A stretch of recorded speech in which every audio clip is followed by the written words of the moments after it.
Hello, do you like New Japan Pro Wrestling? Are you a Shin Nihon freak? If so, check out the Super J-Cast with Joel and Damon on the Voices of Wrestling Podcast Network. And even if you fucking hate New Japan Pro Wrestling, listen to the Super J-Cast anyway. Not just for our great show reviews, analysis, and pastrami sandwiches, but there's also usually some dick jokes somewhere in the obligatory opening 30 minutes of absolute nonsense we chat about every single week.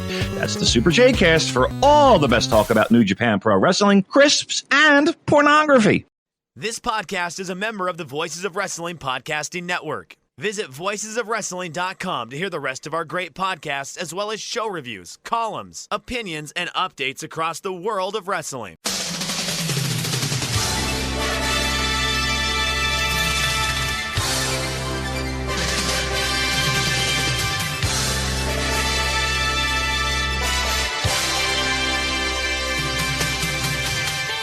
Hello everybody and welcome to the Super J-Cast. I'm Joel, joined by Damon McDonald. It is Wednesday the 15th of January 2025.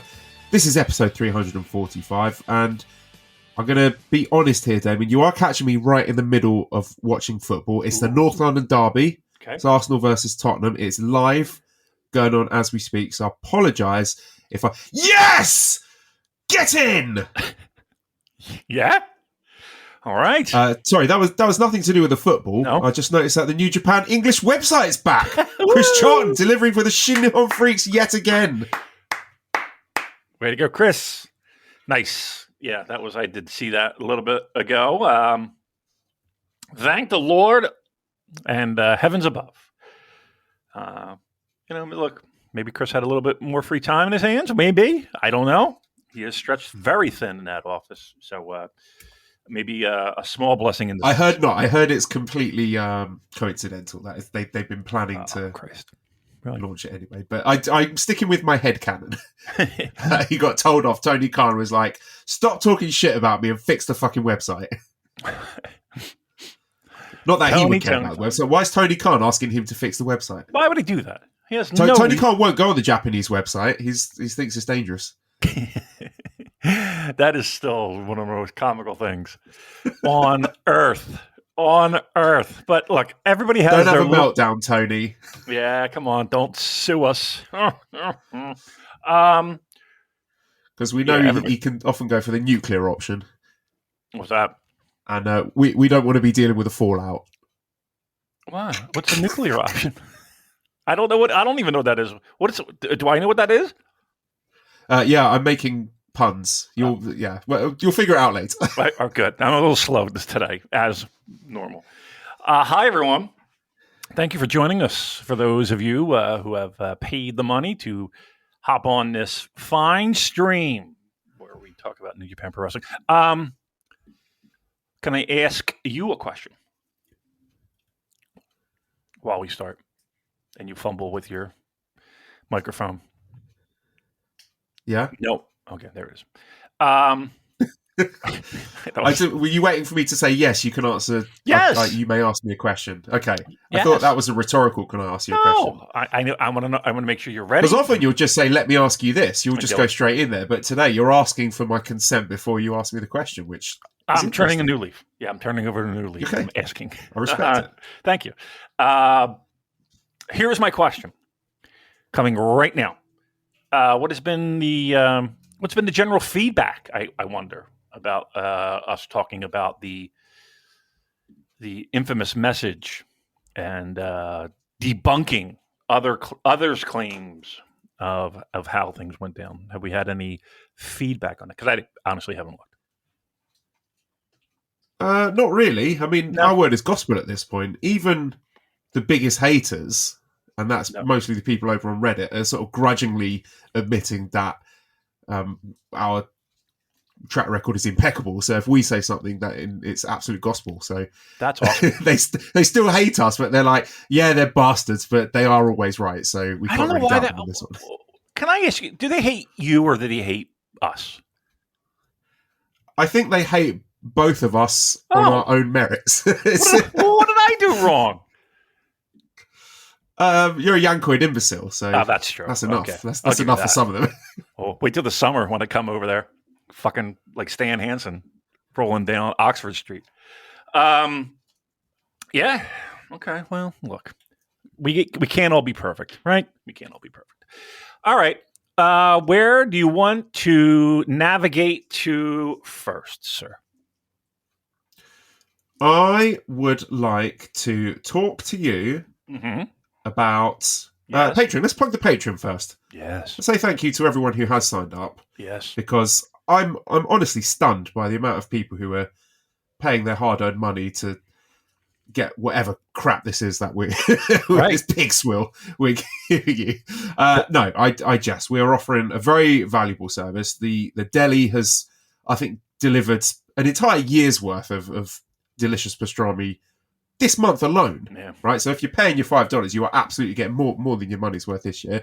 And the $10, you're getting stuff like getting to listen to this live and also all the bonus content. I'm lining up Jay Michael. I'm going to get him on to talk about his New Japan primer. I'm going to be doing a predictions episode that I've stolen the concept off Rich Craich. So I've put the post for free for everyone on Patreon. So you don't even have to be paying us to access this post.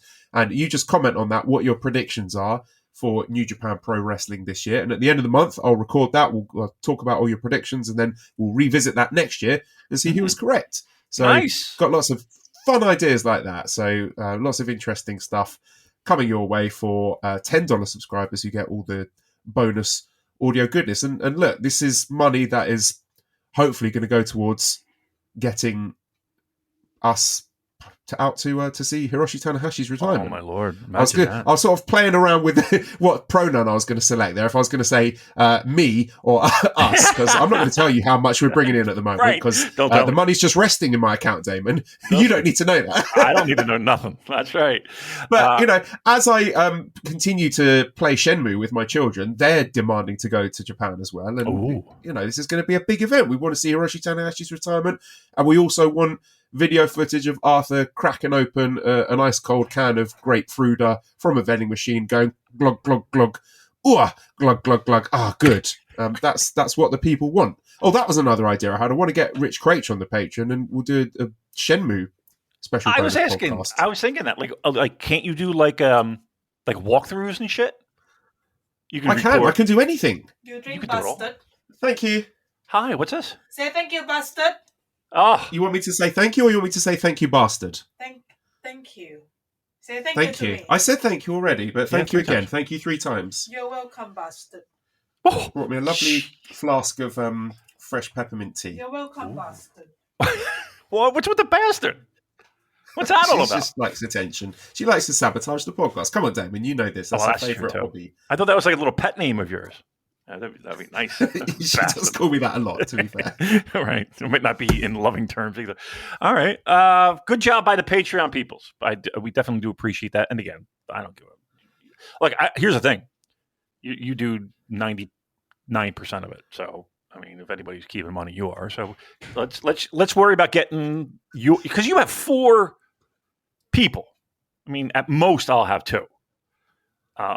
And we'll figure that out and blah, blah, blah. I tell you what, I got a little side hustle going too. A little, like shoot work, hide side hustle to going too. So that's going right into the bank. So I got to pay the Oasis gimmick though. I got to pay that off. But then it's all about Japan. So I haven't told Cheryl yet though. Like, no, I'm thinking about it. Like, I mean, she's not going to object. She'll be like, fine. If we have the money, we'll go. But again, I need to be in luxury. I can't sit with a bunch of mouth breathers. And also, if we've got listeners who are based in Japan or Tokyo, do reach out because you can be our sponsors. Now we're talking. That they do for the wrestlers. Yes. Like they take the wrestlers out and buy all their drinks and food. That's what I want to happen for me the entirety of my trip. Right. Every night, different person. Yeah. No. Yeah, that'd be good. Yeah, I don't want to spend a dime. And if you can get someplace where we can be a little secluded, you know what I mean? I don't need this. Put us in a little room somewhere, a little privacy. Yeah, I don't want to be seeing members of the public. I don't want to have to queue up anywhere. Right. Backdoor entrances. You know what I mean? Yeah. Yes. Like, with the wrestlers upload photos on their social media, like Okan, pictures of him having like a luxury dinner of like Wagyu beef, Kobe beef at a yakiniku restaurant. That's what we demand. Yes. Now we're talking. I think a person and that doesn't come cheap, right? No, it does not. Listeners, if you're not subscribed to the Patreon, like I said last week, get your fucking wallet out, put your money where your mouth is. It's nothing, right? $5 or $10 a month, and if you're in the UK, you're going to benefit from the exchange rate as well. So you're not even going to be. It's not even £10. Good point. We're charging. It's $10. That's less than £10. That's nothing. Like you'd spend that amount on a pint, wouldn't you? A pint of beer. Yeah. Will cost you a 1-month subscription to our Patreon. Come on. You can't even get McDonald's. What the fuck is wrong with you? You selfish bastards. Mother. How dare you? How dare you sit there and listen to this show without giving us your money? 6 years we've been doing this. Like, quite frankly, we deserve it. We should be back charging for all the content we've given. 346 episodes. Yeah, that's a lot. How many hours of content is that? You do the maths. Wow. I tell you what, teaching's not for you, man. You should have been in sales. That's I'm telling you. You should buy the fucking car. Yeah. Well, again, thank you for everyone who has, and if you haven't, I mean, you know what it is? It's kind of like a little bit of a lottery in the sense of like we don't know what's going to happen in February. We don't know what's going to happen in March. We have no idea what's going to happen in fucking July. But when it happens, ooh, bing, bing, bing, bing, bing. Like January. Anyway, sign up, do the right thing, send Joel, get that bank account rocking, and then we'll have a good time in Tokyo. All right, that's that. Where else are we going? I would also like to point out that next week on the podcast, we are going to do our Super J-Cast annual awards. So if you have not yet voted, do that, please. The link is pinned to our Twitter account. And if you don't like Twitter, don't be a baby. Just go on it once so you can access our ballot. So there's about 100-odd people who have voted so far. We'd like to get more than that. So if you're listening and you've not yet voted, go on our Twitter page and find the link. Or I think I've put it on Blue Sky as well. So whatever. If for some reason you can't access it, let me know and I will send you the link myself. But yeah, next week, it's going to be quite a quiet week in terms of news, I hope, and then we will do the awards then. So get voting, please. Yes. If you haven't, time's a ticking. But yeah, you said that we were going to do it today, but we're going to extend it. Okay. Yep. Please get voting. Because here's the thing: as much as people don't want to admit it, like it is a way for you to kind of say, "I like this" and "I didn't like this." And when we do our show, it usually is one of the more popular shows people listen to. So there you go. Everybody likes and it. Gedo is listening. Tanahashi is listening. They're all listening. And whatever you vote for, those are the acts that they're going to push further. Yes, absolutely correct. That's so everyone put in for Caveman Ugg. Right, so first thing on my notes here in our news agenda, I've just written Kidani pervert. So what happened? President Kidani made a comment at a live event with the Stardom wrestlers that, and I quote, "I'm sure everyone who's come to this event today is here thinking it's an anime, card game, and game event, but it's rare to see women in swimsuits, even if they're in costume at this event." And then there's laughter in the venue as the players strike a pose. "Thank you for this special treat. That's why I think you're quite rare in the entertainment industry to burn this into your memory and head to Stardom." So basically he was saying basically, come and look at women in swimsuits. So in isolation, right, that might not look like the worst thing that has been said in the history of Joshi. But John Carroll was talking to me about this. John gave some very useful context to this. So the Japanese fan reaction to this was extremely negative because they don't want to hear about how the girls' skimpy outfits is the reason why you should watch anymore. So it's caused an uproar because it reminded them of the bad old days with Rossi Ogawa that they thought we'd moved beyond. So lots of tweets essentially saying, please don't compare their wrestling outfits to swimsuits, and saying that was inappropriate. And he was called out by a lot of other people. So Kidani himself apologised and said to all Stardom and female wrestling fans at today's press conference, "I made an inappropriate comment about the costumes of female wrestlers. I made the comment with the hope of drawing the interest of customers who normally have no connection to female wrestling. But it was thoughtless. I sincerely apologise to the female wrestlers and their fans."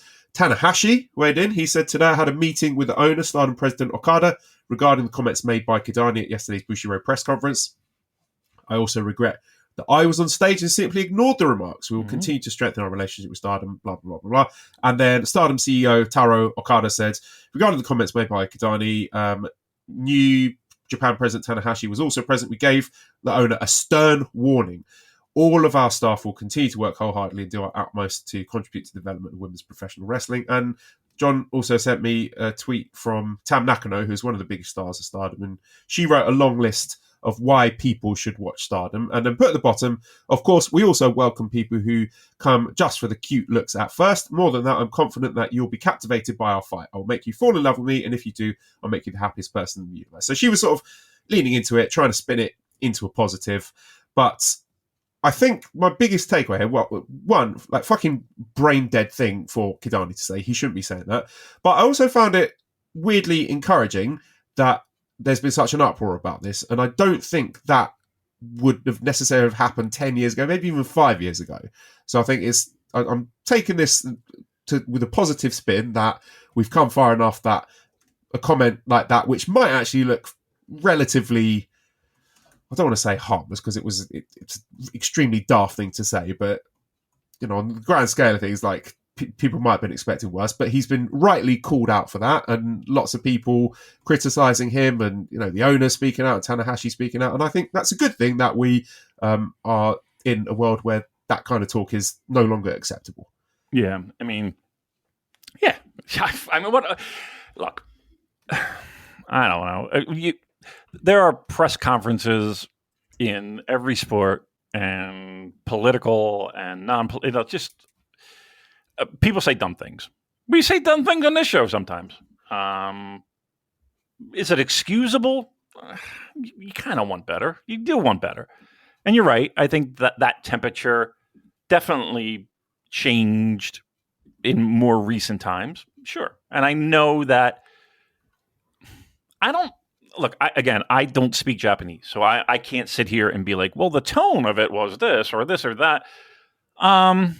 It just comes across as a little bit minor league, a little bush league, and look, if I can see where some people might take offense. So, like, can you imagine if Tony Khan had said something like that? He would get absolutely fucking slaughtered for that. Right. And again, I think a lot of that has to do with the amplification of the platform that he is on as compared to, say, a Stardom press conference. Here's the thing. I don't know if we can sit here and say that it's an equal, like, faux pas, right? If Tony said it versus, Kidani or any representative of Stardom. It's one of those things that if you follow and you have any type of awareness of where we are today in the world, it's probably one of those things where you're just like, come on, dude, we can do better. That's really it. It's more of, come on, we can do better than this. And know that there is that general, I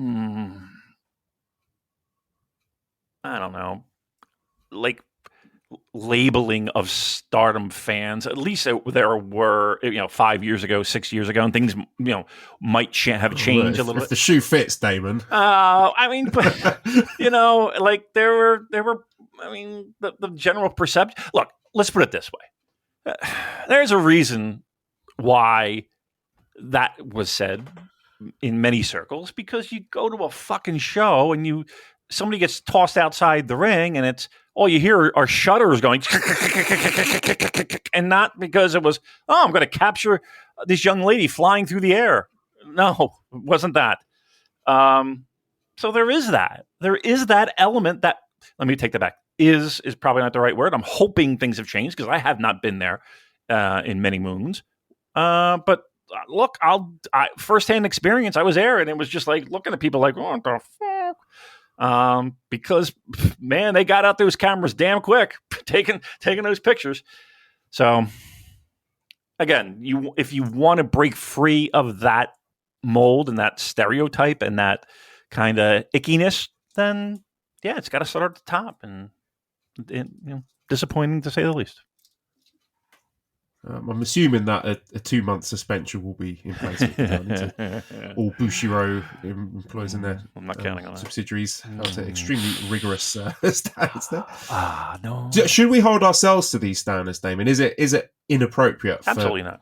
us to be talking about, Driller Maloney's massive hog showing through his trunks? We shouldn't be objectifying the male wrestlers like that either, should we? You know what? It's a good point. But I think there's a big difference between two dopes doing a silly podcast, throwing in an occasional dick joke, because it occasional, occasional doing a lot of heavy lifting there. Right, true.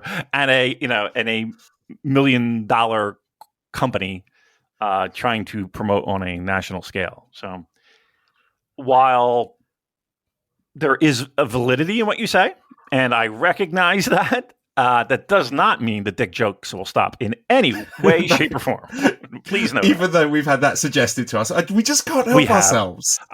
Seriously, we had a very smart person kind of be like, "Listen, we love the show, but you probably get more listeners if you just cut." And we're like, it can't be done. It's because here's the thing: the problem is that it's not intentional. That's the crazy. I know. Thing. I've not scripted this. It just pops out there.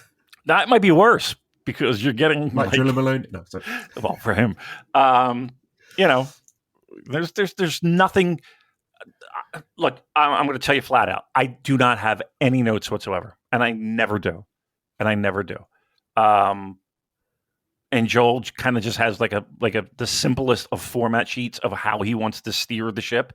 But aside from that, it's like you're getting us. And I have always said that, like, this show, I would want it to be as if Joel and I were in a pub and we had two microphones that happened to be sitting by our pint glasses, and you are all privy to that conversation. That's really what it is. So, we've got our willies out as well, and our dicks are out. We didn't say what kind of. I could do that on the Patreon. I could do rate my penis for $10. I'm not doing that. That's a joke. I've gone too far. we can go 3 and end it at that. Right. What else have we got here? So we've had some events announced for the upcoming year. Tuesday, February 11th, we've got New Beginning in Osaka in the Edion Arena. Thursday, March 6th, New Japan 53rd anniversary. Actually, I'm not going to read all these out. Basically, the big takeaway here is that it seems that they are merging the New Japan Soul Tour with Dominion. So Dominion's still Sunday, June 15th at Osaka-jo Hall. But then we've got June 29th in the Dolphins Arena in Nagoya, and then Friday, July the 4th at the Tokyo Budokan. So that's not the Nippon Budokan, it's the Tokyo Budokan, right. The one that they used for the Soul Tour last time. So I'm assuming that, when we had the New Japan Soul Tour with the G1 qualifiers, so I'm assuming we're going to be doing that again. And the biggest piece of news coming out of this is that the G1 finals are not going to be at Sumo Hall. They're going to be at the Ariake Arena. Yeah. So there has been some feedback about this, to say the least. So Ronnie S. says, I know this was/is a point of contention among Japanese fans, but what is the feeling regarding moving G1 Climax finals to Ariake Arena and not Ryogoku? I know many customers have complained about the past two G1 finals, about New Japan configuring to the full setup, different to what Stardom did for Dream Queen in 2024. But do you think the move is a good one or not? I don't know. I'm on the fence. Because it's a bigger capacity, isn't it? I mean, the only thing I'm thinking is maybe they've got something big planned for it. It seems lofty, given where we are right now. And again, if things can change and people at the top can change, I just know of a lot of people's kind of hesitation of, okay, is what we have as we sit here today on the 15th, is that what's going to carry us into that? And I think all indicators are it probably won't be. I'm not saying it'll be massively different, but there will be some shifting, I would think. Also, I'm going to jump in. Andrew in the chat says Ariake Arena is a pain in the ass to get to. It is. Yes, that I can confirm. And he says, I think Comiket is in that area at the same time, so people are worried about it being crowded. Oh, Yeah, So it's already fucked. It's already a disaster. It's a bigger building, I think, and it is out in the middle of fucking nowhere. That is like there's not a direct train. If my memory serves me, I think it's like you had to take like 2 or 3 from Central Tokyo. So yeah, it is in this weird area. When maybe I'm thinking of some place. Yeah, I'm not even going to say. It's I don't know. I guess they're gambling a little bit. I guess they're gambling a little bit because right now I would be like, "What are you doing?" But again, if things change with people at the top and they start to see some momentum when it comes to ticket sales and shit like that, it could be a different story. I mean, on that note, New Beginning in Osaka is already sold out. So just for context, but for comparison, in 2019, the same event, same venue sold out at it's about 5,500 people. But there's a lot of people saying that they should have run a bigger venue. They should have run Osaka-jo Hall. Because we've got, I think this is the full match card for New Beginning in Osaka. So we've got Tanahashi versus Makabe, Shingo versus Driller, Shota versus Great Khan, Taichi versus Sanada, Rocky and Yo versus Fujita and Eagles for the junior tag belts, Takeshita versus Oleg Boltin for the Never title, Hiromu and Naito against the Young Bucks for the IWGP tag titles, Tsuji against Gabe Kidd for the global title, and then Goto versus Zack for the world heavyweight title. So stacked. People are into this card. This is stacked, and it is already sold out. So we're so back, yes? Again, I don't want to put too much stock in a building that is sold out early. That's always a positive. That's a good trend. That's a good start. Let's continue that momentum. That's they did. It feels like that's a stacked show. That's a stacked show. And yes, they probably could have gone to a bigger arena, but I'm kind of glad they didn't. Let's not get all excited here. Let's get excited, but let's temper it a little bit. Only because, again, one show, good, fantastic. Let's see trends. Trends are always the most important thing. You can't go on a one-off. But yeah, I was pleased to learn. So they pulled out all the stops and they were rewarded. So maybe that teaches them a little lesson. Maybe. To belt up Hiroki Goto. Yeah, maybe. But the also, man is a draw. Well, the numbers don't lie. The numbers, they spelled disaster for Zack Sabre Jr. at New Beginning. The numbers do not lie. It's all on the back of one HG. I forget my point. Fuck it. It probably wasn't that good anyway. What was my point? I forget. Oh well, nope, lost it. Old man disease. Sorry. Sorry. It's my fault, constantly interrupting. Next thing is, now we did touch on this before, but it has been made official now that the KOPW Championship has been officially and formally retired by the IWGP Committee. I don't think the website, there's only like 3 lines on it, and they've put in there the KOPW title was created in July 2020 by Kazuchika Okada. So there was just that little nugget in there, which is important. That's his lasting legacy. So we did the whitewashing of Okada's stain on New Japan is gradually being wiped out. This company, again, they could probably do that for at least 2 other belts, right? At one point, it was just overrun. And once again, this was a title that had a couple of moments, so you kind of piqued your interest and raised your eyebrows a little bit, and okay, but overall, I don't think anybody was dying, not only dying to watch these title matches, and I put in air quotes, like the wrestlers don't want to be bogged down with that. You know what I mean? Like they don't want to be bogged down with that. Maybe I should do a Patreon series on that. Yeah, the history of KOPW. Yeah. And it wouldn't be the first title that they just decided to be like, all right, this didn't work. They had, what was it? The I forget what it was, like U9 or U7 or something like that, where Lou Thayes presented this belt and it was supposed to be about the best of the best of the best of the best. And, they tossed that after like 2 or 3 years at best. So, look, what are you going to do? What are you going to do? They tried, and it just wasn't something people were interested in. Okay, well, let's get into discussing Battle in the Valley.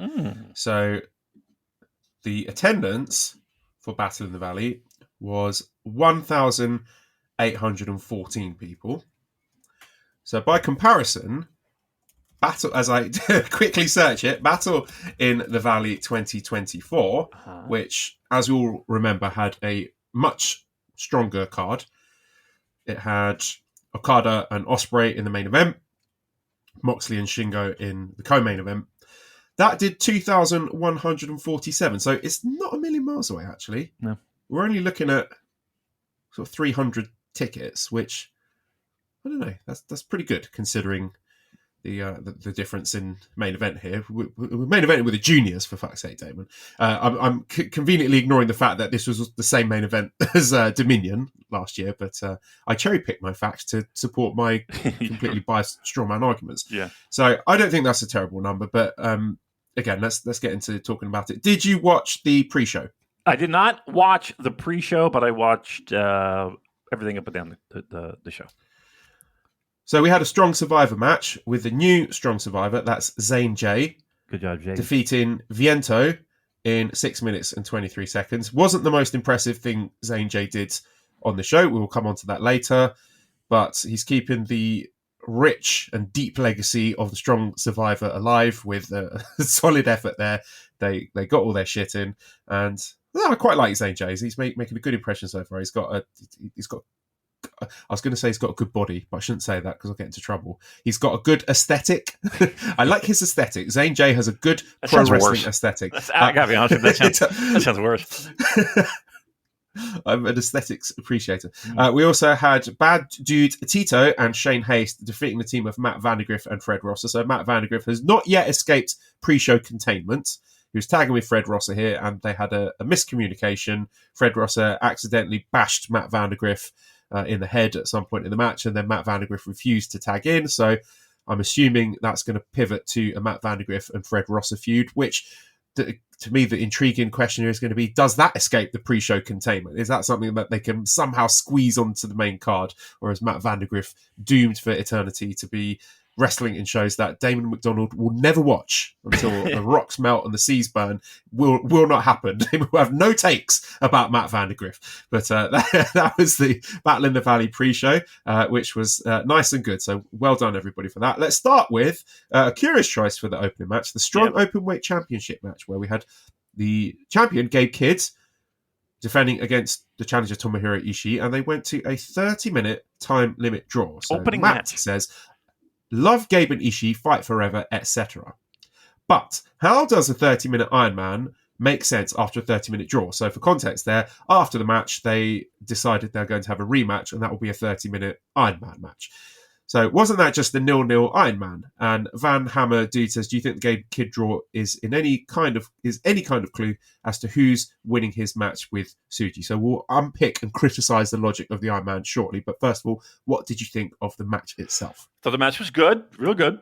Again, I thought it was. First of all, it's Tomohiro Ishii and Gabe Kidd. Okay, so you're going to have high energy, fun, hard hitting, et cetera, et cetera, et cetera. You know what you're getting, and to me, it felt like this was, and I don't mean this necessarily in a bad way, but this was Tomohiro Ishii's Americanized style match, right? Kind of in that realm. The Ancoid Imbecile match. Yes, thank you. I will say that I was not like scratching my head of why would they do this, but I did think it was a very interesting choice to open up with a 30-minute time limit draw. Like, you're almost always accustomed to that first match being this, 10-minute sprint get the crowd going, whatever. And trust me, this got the crowd going, I thought. I just thought it was just a weird spot. I don't know if somebody was double parked outside. I don't know if somebody had a flight to catch. I don't know. But yeah, that was the one thing that stuck with me of, wow, that was just a weird spot to go 30. And then it felt like the other matches after that, I don't think there was a match that went 30 on the entire show. I'm just scrolling through here, and I don't even think you're correct. Right. So I don't even think like that elimination match. I don't even think that went 30. So I don't know. I don't know why that stuck in me. Like, wow, that was just a weird decision. 30 minutes to open a show, but I thought the match was good. I thought the match was real good. I don't think they had the content to justify going 30 minutes. And if I'm being really fussy, Gabe Kidd as your hot new star coming off the back of the Kenny Omega match should really probably be beaten. Yeah, he should. And I know he will. He will beat him at some point, but he should be putting him away in 10 minutes, not struggling to a 30-minute draw. So there's my criticism of the match. And yeah, having a Iron Man off the back of that doesn't make any sense whatsoever. I'm looking forward to all the just Iron Man matches. You get the most innocuous moves scoring pinfalls. There's going to be an inside cradle that gets a pinfall, probably a side Russian leg sweep that scores some points on the board. So looking forward to that. I don't think they've announced a date for that. Presumably it's going to be the next show they're doing. What's the one in April called? Windy City Riot? Yeah. I'm assuming it's going to be that, yeah. So here's a question. Rene Escur says, with Driller moving up into heavyweight and the War Dogs having 5 heavyweights in the group, do you think Gabe or someone else will be kicked out? I'm fairly confident it will be Gabe getting kicked out, and that will be the launching point for the babyface turn. Yeah.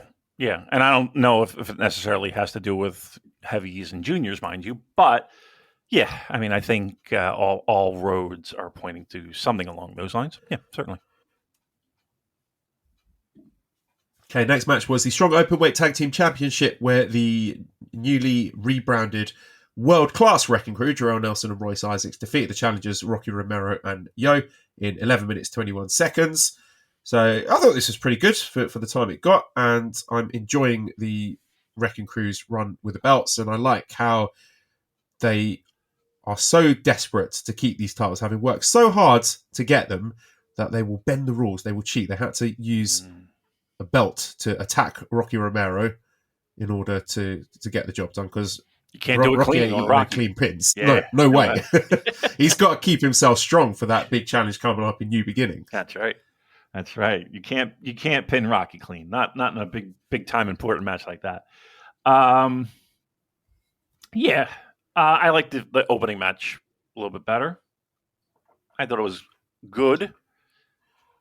I'm not as. All right. Well, let's. Would you say that you were high, not on illegal prescription drugs or anything like that? Are you high on world-class Wrecking Crew? No, I don't think they're particularly outstanding tag team, but they are a vindication to me that they are actually real and they exist, and that New Japan Strong existed, because a lot of people were accusing me of manufacturing the world-class Wrecking Crew and saying that I made them up and that they weren't real, as some sort of psyop to prove the existence of New Japan Strong, which a lot of people doubted. So the fact that they are still there and they're holding championship gold is proof that I did not have a mental breakdown in the middle of the pandemic and make all that up. Yeah, I don't know. I'm kind They're of just my guys, Damon, because I watched all that shit. Right. I've got a soft spot for it, and I've got to hold on to it. So people like them, people like Jacob Austin Young, I will always, a part of me will always love them, because they were there for my totem during some quite challenging times in my life. Yeah, we're done with that, by the way. We're done. So you don't have to pretend any longer. No, but it's a part of me now. It's part of my identity. Wow. Okay. Yeah. I don't think that they're terrible. I don't think that they're bad. I don't think that they're excellent, and I don't think that they're fantastic. Like they are comfortably. New Japan are never going to pay for them to fly to No. Japan, are they? I mean, not in my lifetime, I don't think. But stranger things have happened. Maybe Rocky was impressed, and yeah, I don't know if, to me, and I take this as however you want, but to me, they are just an AEW perfect fit. You know what I mean?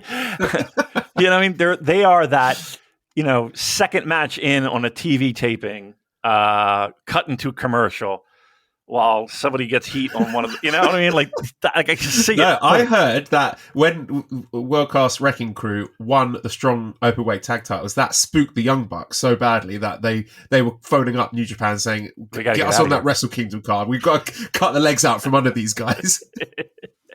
Yeah. But in the same breath, they have, just like you described, Joel, they were there in the lowest of the lows, paying their dues, so to speak. So, I'm going to give them credit for that. They've been there. They've stuck around. They continue to get work, which I think is a good thing. But trust me, if somebody told me tomorrow that, yep, they're debuting at the TV tapings in fucking Cincinnati, whatever, I'd be like, no joke. I can see that one, because I just think that they are tailor-made for that type of environment. Next match was a no time limit elimination match with Viva Van, Hanako, Maika, and Mina Shirakawa defeating the team of Johnny Robbie, Trish Adora, Anna Jay, and Azumi, and that went 30 minutes and 37 seconds. I think Maika was the winner. I'm assuming you've taken detailed notes about the eliminations and I have which they occurred. But, ample notes. Yeah, you take it away. Shuffle the papers. I hate. I know there are people that. Let me take this back. I hate women's wrestling. That's not fair, Damon. That's terrible. That is not what I'm saying. I hate poorly constructed elimination matches. And they are cut from the same cloth as a 15-minute battle royale, in the sense that here's what I don't like. The time of eliminations. Like, there's like a minute between 5 people being eliminated, and pinned, or it's just, I don't know. I hate it. I don't know. If you're going to have an elimination match, an 8-person tag team elimination match, you damn well better have it a little bit deeper in the card than giving them, what was the total match? I don't even think was it 10 minutes total? This match? 13 minutes and 37 13 seconds. Minutes. Okay. I mean, doesn't that seem like the absolute definition of 10 pounds of shit in a 5-pound bag? Like, how do you have an 8? You know what I mean? Like, just this match has made you really angry, David. It didn't make me angry. I felt bad. Unreasonable. I felt. What you was just said you unreasonable? hate it. Well, you hate the concept of a poorly executed elimination Correct. match. I felt bad. Twist your words. I felt bad for the people in this match because they deserve better. They deserved, number one, they deserved better. And here's the thing. It's not like a lot of these names are like the first time showing up on a new, like, they've been around. It's not like they're, I mean, maybe a couple of them, people didn't recognize, but there were more than a few that have been on other strong shows. Like, give them a little bit of time. Give them a little bit of time. Or, I understand we're trying to get as many people work, and like, this just brings me back to indie fucking 90s Dennis Carluzzo shows where you had 900 people in a fucking locker room and you just had to get everybody on the goddamn show. And that's what I felt like watching this match. It's like, I mean, I felt bad for the people in it because I feel like they got short shafted. I feel bad for us because the match itself was just like comical in the way that it was constructed. And what choice did they fucking have? I don't know.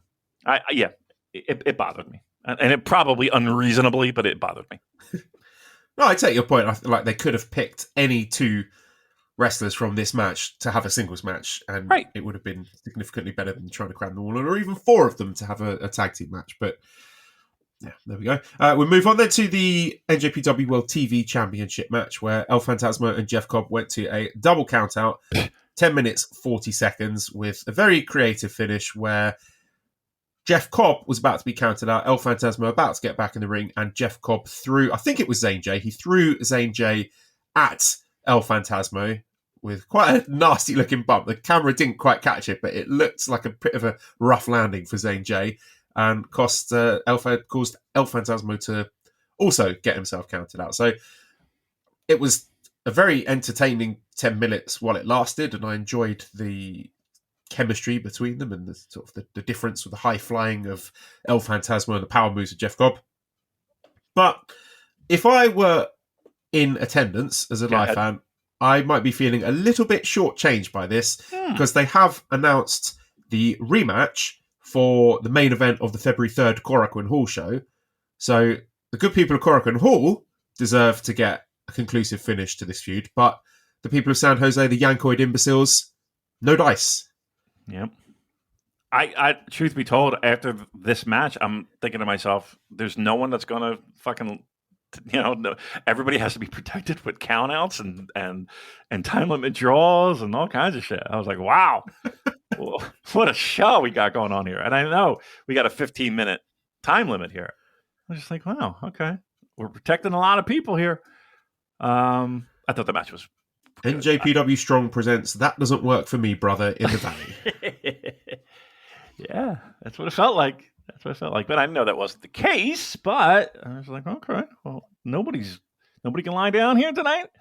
But I liked the match a lot. I thought the match was really good. And I think, here's the thing. To me, I don't know what it is. And I always say that titles don't make the wrestler makes the title. That being said, I think that there is a mutual benefit to not only the title itself and people giving a shit about it, and El Phantasmo. Like, he looks like his confidence level has gone up tenfold. Now, again, he just came off a life-threatening health condition, fucking, medical issue, the big C. So, maybe he does have this extra thing that he's able to get out of his personality, or get out of who he is, and just his aura in the ring. I don't know. There's something a little different about him. And I don't know if it's even more of, well, fuck it, I got nothing to lose because I, had this shit and now I'm going to make the most of every opportunity I have. Or if it was, I beat this, I could do anything, and a newfound confidence. I don't know. But it feels like he's an elevated version of himself, which is But for everything we hear today, he's very well respected. Yes. Backstage, bit of a locker room leader. I mean, I remember when he was doing color commentating, and people were just ravenous for him. And I know that a lot of what we have said in the past with him, where the company really likes him, the company really sees something here. And I don't know the reasons why it didn't happen as quickly as it did. And I'm not saying that it's happening, in its completion as of right now, like this is what you get, and but it does feel like there is another level with his confidence and his presence and his aura, whatever you want to call it, that wasn't there prior to him taking time off. I don't know. It's not like a complete gimmick change by any stretch of the imagination. It's more of, I don't know, like a I don't even know if it's fire. I don't know. Maybe it's just a different way of looking at the world, or I don't know, but there's something different. And I think it's a positive, and I think he's leaning into it, and I think only good things can come from it.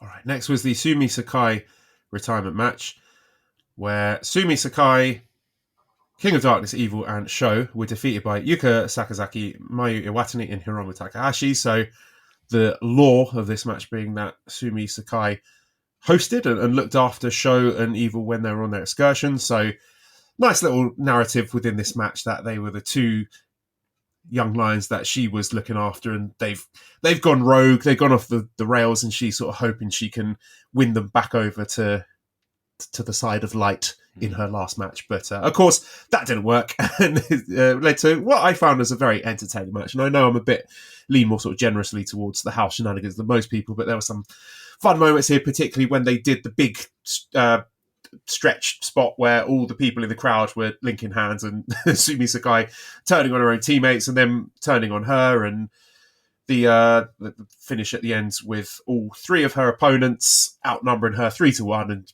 doing all their finishing moves on her, and she eats a tearful pin for her last match in professional wrestling. Damon, talk to me about Sumi Sakai, please. I love her. She's always super nice. Any interactions I've ever had with her. It's funny because every single Liger picture that I have, that she's somewhere in the background. Like she's very present when it came to a lot of these East Coast shows and setting up the autograph tables and the meet and greets and all that stuff, and kind of being in the background. So many people with nice things to say about her. Biss says, how great is Sumi? Why is she the best? We know he does a lot of work on the US independents. And JJJ Stark says, just want to give a massive thank you to Sumi Sakai, who, along with Viva Van, fundraised to get us a ring in Vietnam Pro Wrestling. Wow. Sumi has helped wrestling grow all over the world. Thought her send-off match was amazing. Awesome. I didn't know that. That's fantastic. Yeah, she's got that, warm heart, and she's constantly giving of her time when it comes to New Japan, and especially here in the States. Less giving of her time to watching All Elite Wrestling. Yeah, that tweet was pretty funny. I don't really watch your show, but it wasn't. I don't really watch your show. It was. Yeah, I'm going to read it out. Hello, Tony Khan. I appreciate you that I could wrestle Yuka. Yuka Sakazaki is my favourite wrestler. She is so amazing. AEW is so lucky to have her. So far, so good. I never watch AEW on TV. But if she will be on TV, I and more people watch AEW on TV for the 1,000,000% sure. Thank you. I don't think that was me. Say the quiet part out loud. Yeah, all right. I got it. So that was tweet of the year, as you said. I have never and will never watch AEW. Right. I vomit when I hear those three letters. No. AEW is an insult to the very concept of life itself. Right. Correct. That's what she meant. No, she, again. They're tweeting a picture of herself at Monday Night Raw. Incredible shitposting. Right. You could not. Joe, I consider you. CM Punk. What? There's the picture of CM Punk on the big screen. Oh, you're right, and him too, right? Yeah, I mean, there's a lot of cool. There's a lot of I mean, what a coincidence! Oh, what another coincidence!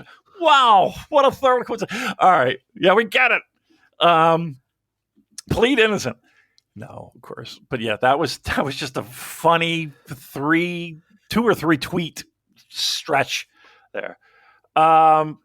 Yes. Chris Charlton, take notes. Yeah. Oh, silly gooses. The Jersey connection is strong, though, because, again, I remember watching, who the fuck was running a show? Somewhere in Rahway, New Jersey, up like northern New Jersey a little bit. And she was on the shows a lot. She was on a lot of New Jersey independent shows. Oh, but the Rahway show, Evil in full Watanabe mode, yet to become evil. He's on this fucking rinky dink, indie show. And nobody's at his table. Nobody's at his gimmick table. Nobody knows who the fuck he is. And, I just kind of go over, try to talk to him. His English wasn't that great. But that their whole family was really nice. What was his name? I forget the guy's name. I forget. Her partner. I forget. At the time, anyway. I think they're still together. They should be. He was real nice. He was real nice. And just kind of talking with him. But yeah, Hiromu, Sho and Yo, Evil, all kind of made that their home up there in kind of Northern Shore like Central Jersey. So, yep, good seeing her. Good job by her. I'm glad that she had that moment. That's really. It was nice that it was on a New Japan show too. It could have very easily have happened on a Ring of Honor show, and even less people might have seen it. But yeah, I think it was really good. Interesting quote backstage after this match from Evil, who said, "Those damn punks are all full of themselves. Listen up, I'm not going back to Japan. Goodbye, New Japan. And don't forget it." What do you make of that? Sounds like... Listen, there's only a couple of reasons why someone would stay away from home for a considerable period of time or even consider it. 1, money. 2, a young lady. Right? So take your pick of which one might influence a young man's decision to stay away from home for an extended period of time. So from what I understand, and correct me if I'm wrong, Joel, because I saw that you had a little bit more conversation in regard to this, that's legit. Like, he's going to take some time off from New Japan. Yeah, I think it's sort of an open knowledge at this point that he is in a relationship with Io Shirai. So I'm not expecting anything significant to come of this. I think my sort of a funny return segment is about all I can hope for here, and I'm sure it will be executed to perfection, because talking about someone who just gets the assignment, that is Evil. I don't think this is him leaving the company. I don't think he's going to return as babyface Takaki Watanabe, but at the very least, when Evil does something, I do sit up and think, oh, this is going to be good. I'm sure I'll get a little chuckle out of whatever it is he's got cooking. Yeah, that's when he comes back and he debuts as all capital letters, good. Sorry, that was terrible. I'm leaving the show. Goodbye, everyone. Goodbye, everyone. That would be an incredible gimmick, though. Good. Just comes back dressed. Who was that guy in WWE who was all dressed in white? That was going to be the nemesis for the Undertaker. Mordecai? Was that it? Was that it? I don't. I kind of remember that. I don't really. Maybe. Wow, look at you with the early '90s WWF callback. Nice, good job by you. I don't remember. I remember the name. I don't remember him though. Oh well, who cares? Hade Vanson. There's another one that's just popped into my head. Someone who's supposed to be feuding with the Undertaker. He had all these video promos, and I think he'd never actually debuted. Love it. Okay. Yeah. I'm just watching the end of the. Yes, finally, final whistle. Yep. Arsenal 2, Spurs 1. We've squeaked out the window. Tottenham sucks. That was quite stressful. Okay, let's now discuss the Never Openweight Championship match where Konosuke Takeshita successfully defended against Kushida, 15 minutes and 8 seconds. You know what? I think Kushida should turn heel, join the Bullet Club, and move to the heavyweight to it. Oh no, I've accidentally got mixed up with my notes from 2018. This match. You should be an MMA guy. What did you think of the match, Damon? I was waiting for Kushida's MMA start. Remember that? A little buzz around. It was good. It was. Look, I think obviously the right person won. 2, I don't think there was any doubt that the right person was going to win. 3, both of them are very, very good. And 4, it's not like they went, they were asked to deliver this, monumental, never open weight title match that will blow the barn doors open and hard-hitting me. But I think, given the fact that we're trying to make it as competitive as possible, but still give the heavyweight the nod, if you will, I thought they worked it pretty well. But I think that they were probably both in. If they have, how many gears are in a car? 5 gears? 4 gears? I don't know. But they 5, sometimes 6. Ooh, well, speedster. If it's 6, then they probably gave you 4. How about that? When it comes to it, but it was good. I liked it. Enjoyed it. I'm getting messages, Joel. I'm getting a lot of text messages from people in the pro wrestling world. Some people, one person that you absolutely are well aware of. So I'll give them a text back and Yeah, we got some breaking news. No, pastrami. no, nothing like that. I don't think. I'd be shocked, but I'll give him a call later on. All right, where we go next? So coming out of the back of this, they have announced Takeshita versus Oleg Boltin. That's been added to New Beginning for the Never title, and we've got some questions about Takeshita. So Luis says, with a win over Kushida, is this only the beginning of great things to come from Takeshita? And Rene Esker says, what are the expectations for Konosuke Takeshita? They seem all over the place online. Some seem to believe that he's just an AEW guy eating NJPW lunch. Others, including me, expect him to transition into a top NJPW guy and compete for the World Heavyweight Championship. So I know we sort of discussed this last week. So have you had any further thoughts on this? Like, because my temptation would be to just belt him up as soon as possible, because he immediately fills that gap left by Okada and undoes all of the the problems that occurs with Okada leaving. So you just slot him into that. He can have a mega reign with the title. He can break all the defense records and then is ultimately dethroned by your next guy, whether that's Gabe Kidd or Yota Tsuji or Yuya Uemura. Take your pick out of those three, and then you're cooking with gas. So that's what I would do.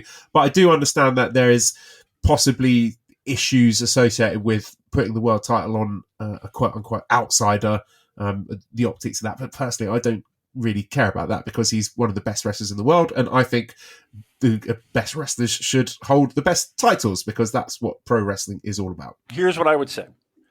Because of a very similar situation that he is in, and if we roll back the hands of time and look at Kota Ibushi, right, and when he originally came into New Japan, and he was a big player still in DDT, he did his New Japan stuff. He also would do some wacky independence in Japan, and I'm not saying he had carte blanche to do whatever he wanted, but it did feel like he had a little bit more flexibility. But whatever you would have done with Kota Ibushi, I'd like it to be double for him.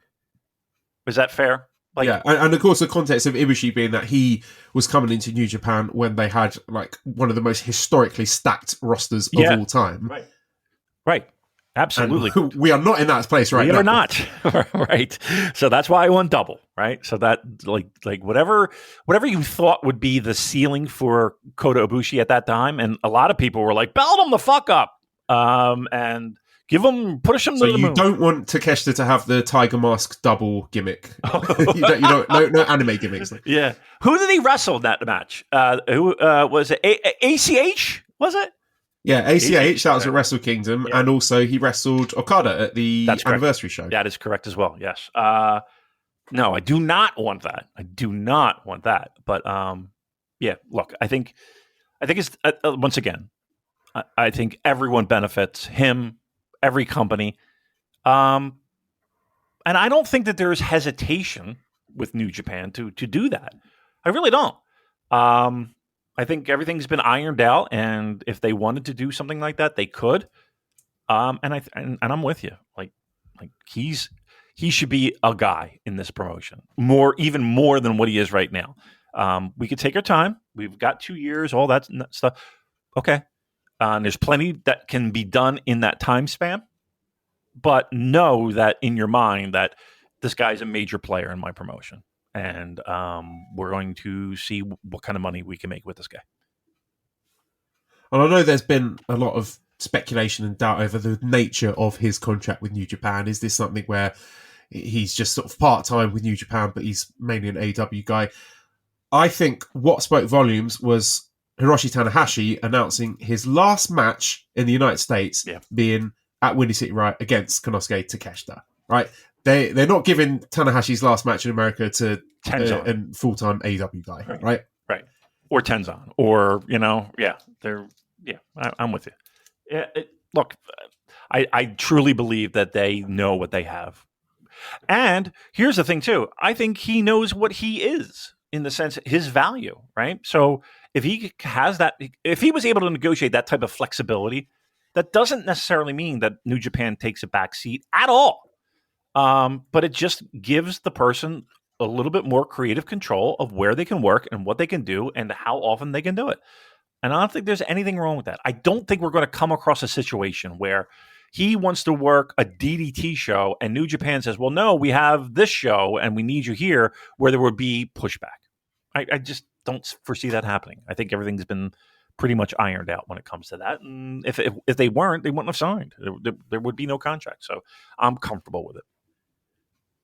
Now, there is an interesting question raised here. The Bebbler says, what's the reason for Tanahashi doing his last US match as early as April? Is he trying to avoid being inundated with requests to wrestle mid-American wrestlers? So, yeah, that is a really interesting one. And again, my lizard brain is thinking, he's saving himself. He's going to do one final G1 climax run. He's going to be in the finals. He's going to make one last crack at the gold. So he's got to save himself for that. And he doesn't need to be wasting his time and risking injury wrestling in front of the Yankoid imbeciles because they don't deserve it. Come on. Now you're getting a little hurtful. I take it back. I'm sorry. Very hurtful. I've been hurtful. I love my country. I thought that was weird. Man, there's a lot of months between April and the end of the year. Which did have me raising. We really haven't had that. This is his last G1 moment, right? We really haven't had that. We all assume that when he wasn't in, that okay, that's him riding off into the sunset when it comes to G1. I think you're right in the sense that this is, it's early because the summer months are going to be a little bit of a grind for the dude in his last G1. You would think, and we'll see how far he goes in it, but. Yeah, I mean, I think I would hope that's it because, yeah, I mean, they always do that little U.S. tour right after G1 too. So again, who knows? And I will say this. Well, here's the thing: if the April in Chicago is the last U.S. Tanahashi match, and then they say, oh, well, wait a minute, we're going to actually have him in September in fucking Lowell, Massachusetts. I think if I bought a ticket for Chicago, I'd be a little bit pissed. Probably a little bit more than pissed. That would be the old bait and switch. So, yeah, you would tend to believe that he has things cooking in Japan during the summer and autumn months. I think this is a calculated insult to Tony Khan. This is Tanahashi showing solidarity with Chris Charlton. Mm-hmm. Chris has probably got in his ear and been like, "Look, this is how I get him back." Yeah. Just to declare yourself unavailable for future US events after Willie City Riot. So that's what's going on. Speaking of Chris Charlton and getting a good rub, it was a Flagship I did listen to this week. They were like, wouldn't it be something if Chris shows up at Forbidden Door, he works the show, just a good-natured thing. Again, I think a lot of this could have been settled with a phone call again, but I thought that was an interesting thing that if that did happen, if Chris just showed up. Chris shows up like a heel Joey Styles, starts fucking shooting. But did you watch the 2001 WWF Invasion show? Yes. Where they did like the crossover matches, and they had the match between Earl Hebner and Nick Patrick. Yes. Yes, I want that match, but with Chris and Tony. Khan. Okay, yeah. And Tony wins with how did that match finish? It was like a running shove, like a shoulder bar. Right. I want it to play out move for move, exactly like that match, just to pop me specifically. That is what I want. I was kind of hoping they would go like again. It has nothing to do with the invasion angles or something. They could work the old Beulah McGillicuddy versus. Bill Alfonso type match. It'd be great. A lot of ball shots and shit. It'd be great. Oh, pro wrestling. That's a moneymaker right there, though. We had a special singles match with Zack Sabre Jr. defeating Hechicero, 23 minutes, 43 seconds. I like the combination. I mean, we've seen this match twice before. This match wasn't anything that particularly excelled on the previous two outings. I enjoyed the closing sequence, the back and forth pinfall combination. That was great. I just enjoy watching these guys wrestle. Did you like it as well? I did. I really liked it a lot. I mean, to me, this was the best match on the show. Even with the non-title stipulation in place, I thought it was really good. Man, look, I know maybe I'm just kind of holding on. Just because I like watching him so much. I just wish that, I don't know. somehow he could magically get Gates just pop, keep him for the title. And I know that's the only thing he's lacking, isn't it? Ugh. Although, I mean, we've got a sellout at New Beginning. We do. We know that's all because of Goto, but that's a feather in Zach's cap as well. Look, take it. Any headlines? Don't again. Look, I know people keep shoving the data in my face, and I try to ignore it, but I get it. But I definitely like this match. I love everything about it. And again, I think this was the match of the night.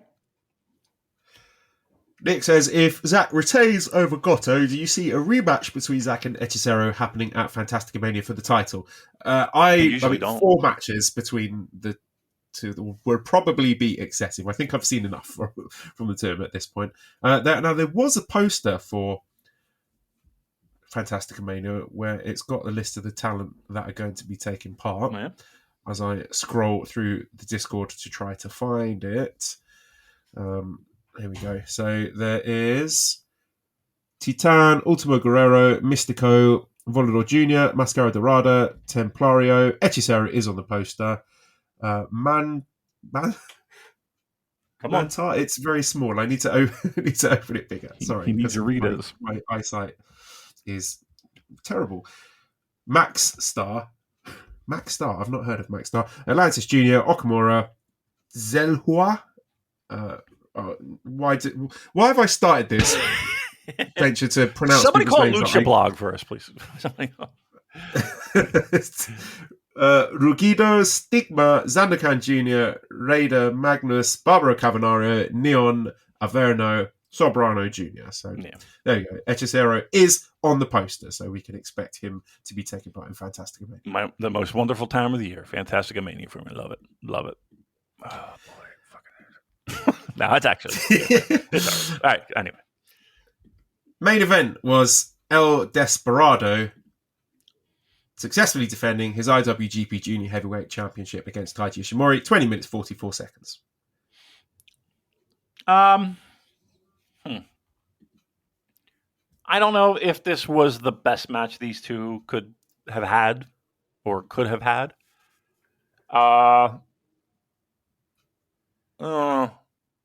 This one didn't hit for me, Joel.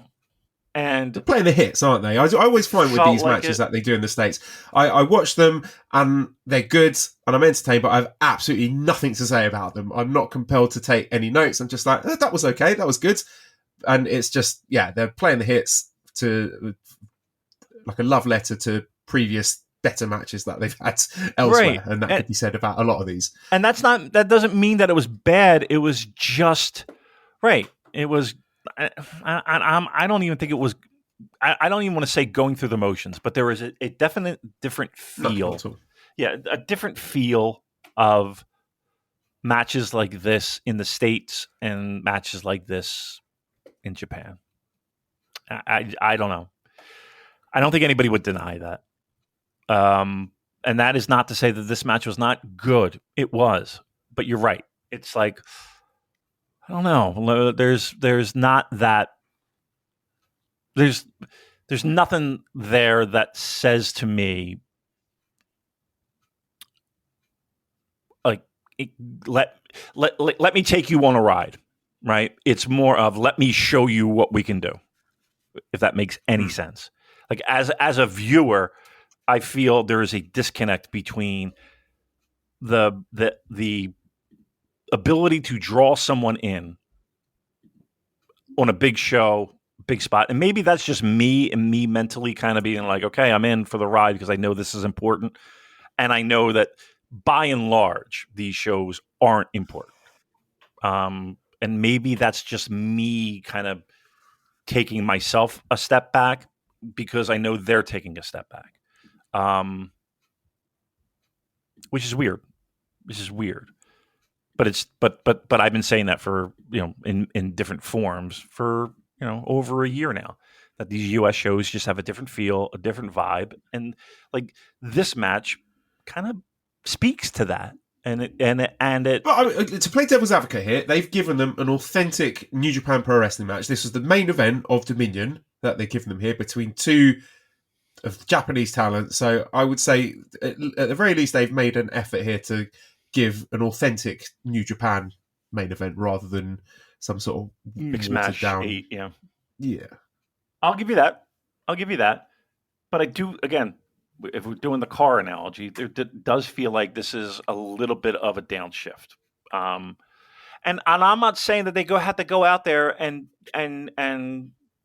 smash each other to bits for 1,000 people in, where's the show? San Jose. I don't know. It's just not the same, and I think maybe me even mentioning it at this point in time is pretty silly because it's very rare that I've felt that way. Period, for any shows that have been in the States. So why would this be any different? Now, as strange as that might sound, I liked this show. I thought the show was rather good and probably one of the better New Japan / New Japan Strong shows that we've had in a bit. And it does seem like maybe we harp on the negative of it. The show was good. Can I just jump in with a Yes. question just to back that point up? So Rose says, I thought Battle in the Valley was the best USA show in the Strong era. Most of the card had matches that would realistically be seen on a New Japan and Stardom show in Japan. Should matches like Desperado Ishimori be the standard that they should be producing for Strong moving forward, as in matches that the fans in America could realistically see taking place here in Japan to get the true New Japan experience? To answer the question, it would be wonderful. To answer the question, I don't know if I felt the same way. I felt that the show was very good. I don't know if and see, I don't know if I'm being fair, and I don't know if I can be fair. Truth be told, I just have this preconceived notion of what a New Japan Pro Wrestling show in the United States is compared to a New Japan Pro Wrestling show in Japan, and I think that there is a noticeable difference. And while I thought these matches were good, I just thought that there was another gear that they could have hit. Should they or could they? Okay, debatable. But this was probably as close as we've gotten on a ton of these Strong shows.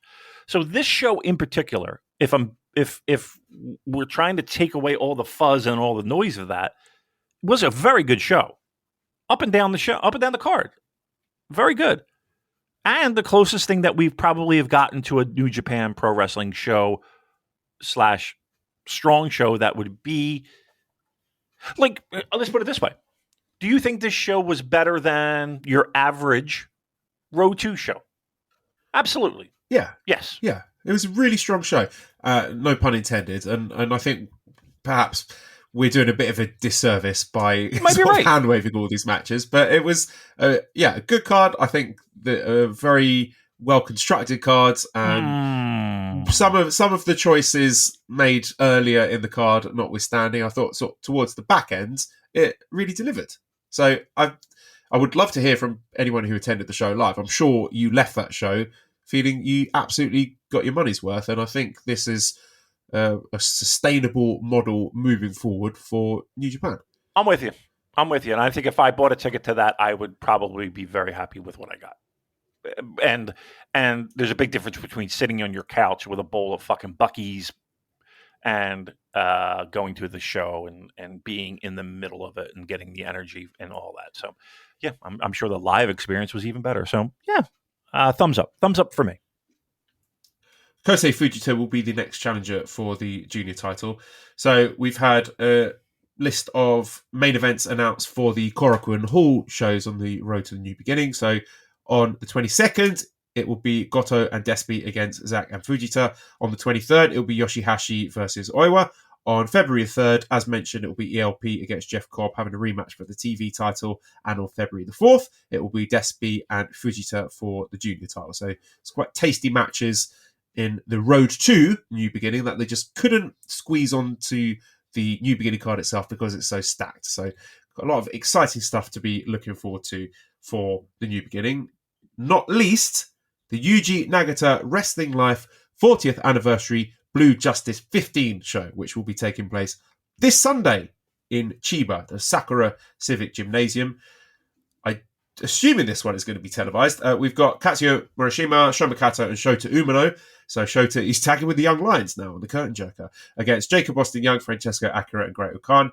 Second match, we've got Honma, Yo, and Despi against Oiwa, Robbie Eagles, and Fujita. Third match, we've got Tenkozi against Hiromu and Naito. I like that one. Yeah, that's quite an interesting match. Fourth match, Taka and Taichi against Ishimori and Sanada. Fifth match, Bushi, Shingo, and Tsuji against Clark, Driller, and Gabe Kidd. Sixth match, Yoshihashi and Goto, so Bishmon against Hartley Jackson and Zack Sabre Jr. Hartley Jackson, man, wow, he's just really doing it, isn't he? Good for him. And main event, a special 8-man tag match, Oleg Boltin, Toriano, Hiroshi Tanahashi, Yuji Nagata against Kanemaru, Sho, Yujiro, and Ren Narita. So that is the Blue Justice Yuji Nagata show. Yuji Nagata still going strong, however old he is. How old is he now? How old do you think? Oh, God, he's got to be 60? Late 50s? 56. There you go. Is 56 no one retires late anymore, do they? No, right. Is 56 late? Would you consider 56 late 50s? Mid 50s? No, I'd say I'll put that as mid 50s. Mid 50s. All right. Mid 50s. There we are. But there's nothing mid about Yuji Nagata. There you go. Look at you. The puns. Right, please sign up to our Patreon. It's great. $5 access to the deli. You will need to, when you log into Patreon, connect your Discord account, and then you'll automatically get access to the deli, because there's all no one, Damon, in this realm of wrestling quote unquote journalism has access to the sources that we do. No one is covering New Japan the way that we do. Even people we respect who've been doing this for years and are much better at it than us, like Dave Meltzer, Sean Ross, they don't have the sources that we do, and they don't have the exclusives that we do. Because Yuji Okada leaving New Japan Pro Wrestling, the biggest story happening in the company for decades, we were first. Hi. Yes. We were first. You're welcome. You're welcome. Who knows what the next story is going to be? I know. And if you're a $5 subscriber, you'll get that before anyone else does. That's right. That's right. You'll be the cool kid at school. $10 subscriber. Yeah. Exactly. $10? I'm sorry. $10 subscriber, even better, because you'll be giving us more of your money and you get to listen to more great audio. Just let me know what you want to hear. I'm open to suggestions. If there's something you particularly would like me to do, anyone you particularly like me or us to talk to or talk about, let me know. You know what I think you should do? I'll do anything for money. I know. Well, here we go. Here's what I think you should do. I think you should be on Cameo. I think you should give birthday messages. Imagine that. It's Joel from the Super J Cast wishing you a happy birthday. I would die laughing. Please do it. Please sign up. You know what? I'll just give random people it. People have no idea what even pro wrestling is.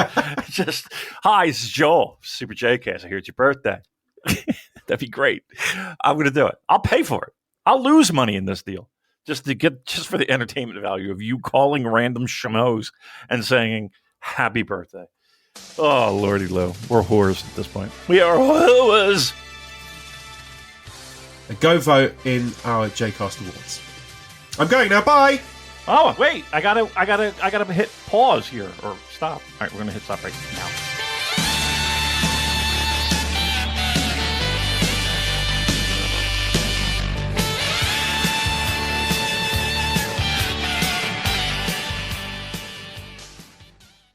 Hello, do you like New Japan Pro Wrestling? Are you a Shin Nihon freak? If so, check out the Super J-Cast with Joel and Damon on the Voices of Wrestling Podcast Network. And even if you fucking hate New Japan Pro Wrestling, listen to the Super J-Cast anyway. Not just for our great show reviews, analysis, and pastrami sandwiches, but there's also usually some dick jokes somewhere in the obligatory opening 30 minutes of absolute nonsense we chat about every single week.